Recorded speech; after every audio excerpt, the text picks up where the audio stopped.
নমস্কার, আমার আরেকটি ব্লগে সবাইকে ওয়েলকাম। তোমরা কেমন আছো জানিও। এই যে কি অবস্থা, আর এই ড্রেসটা সব থেকে বড়। তুমি 4টার সময় চলো আমার সামনে। এই মেয়ে, হ্যাঁ যাবো তো। আমি না যেতাম বোধহয় সব ঠিক হয়ে যেত, আমার তো তাই মনে হয় এখন। এই বাবু চল, এই বাবু মেয়ে রান্না করতে হবে না, সেদ্ধ ভাত করো।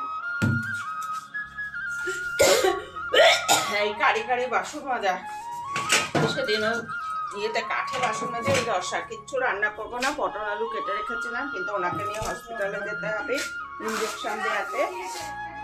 না না, আমার ওরা করে দাও, সুন্দর করে দেখা যায়। বাসন মেজে যাবে, বাসন আর ভাতটা করে নি, ভাত করে যাবে। ভাত না হলে খাবেন কি উনি? ওনাকে না খাই নিয়ে তো যাওয়াও যাবে না, তাই না? যাচ্ছে না, এগুলো খুব বাজে।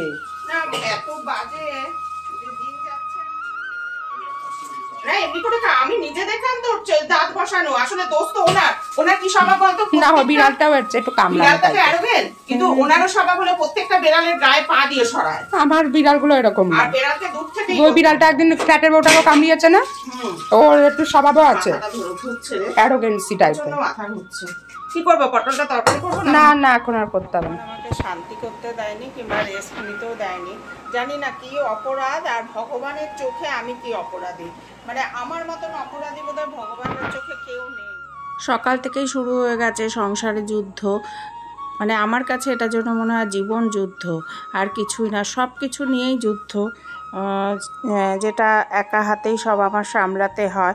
আর তার মধ্যে আজকে আবার উনি একটা কাণ্ড বাঁধিয়েছেন, বিড়ালের সামনে দুটো বিড়াল মারামারি করছে।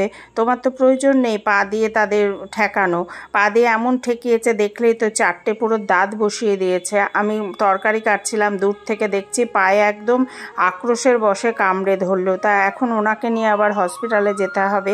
তা ওনাকে একটু আগে পাঠিয়ে দিয়েছি, উনি টিকিট করুক, আর আমি যে রান্না বাড়ি সব কিছু করে দুটো খেয়ে ওনাকেও খাইয়ে পাঠাতে হয়েছে।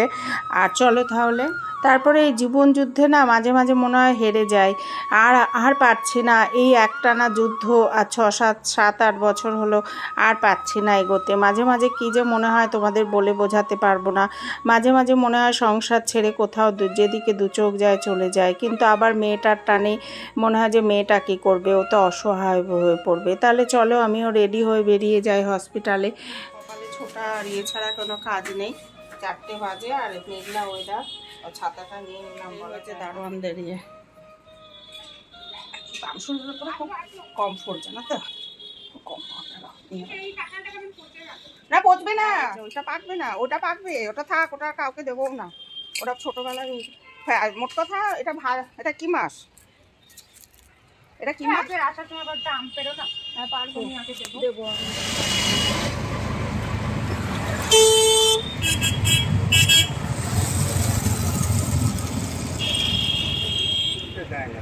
হ্যাঁ তাই দেখলাম। আর পোষায় নাকি?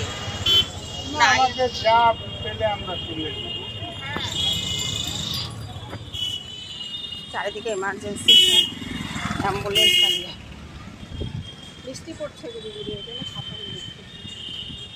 এই যে এক দাড়ি মুখ নিয়ে আর ইঞ্জেকশন নিয়ে 1 ঘন্টা রেস্টে বসে আছেন উনি। তারপরে তারপরে ছাড়বে। 1 ঘন্টা হয়ে গেছে, কোনো অসুবিধে হয়নি। বাইরে বেরিয়ে পড়েছি আমরা। আর এইদিকে দেখো ডুবন্ত বিকেল নয়, এখন 7টা বাজতে যায়, কিন্তু এখনও সূর্য ডোবেনি।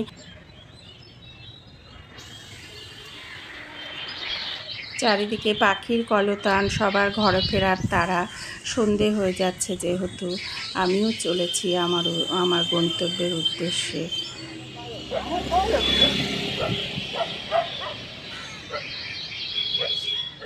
অনেক কাল পরে ওনাকে নিয়ে বেরোনো হলো। আমি অনেক কাল থেকে ওনার সঙ্গে কোথাও যাই না, তার অনেকগুলো কারণ আছে। এগুলো সব কিছু তো ইউটিউবে বলা যায় না। আর সত্যি কথা বলতে কি, মানুষ কেমন হবে সেটার উপরে সব কিছু ডিপেন্ড করে।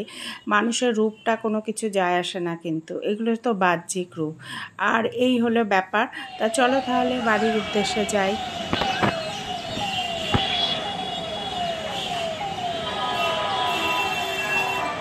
ভিতরে।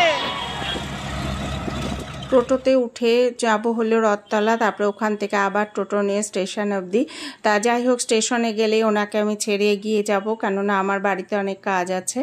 আর এদিকে দেখো আমরা স্টেশনে পৌঁছেও গেছি। আজকে ভিডিওটি এখানেই শেষ করছি, তোমাদের থেকে বিদায় নিলাম। ভালো থেকো, সুস্থ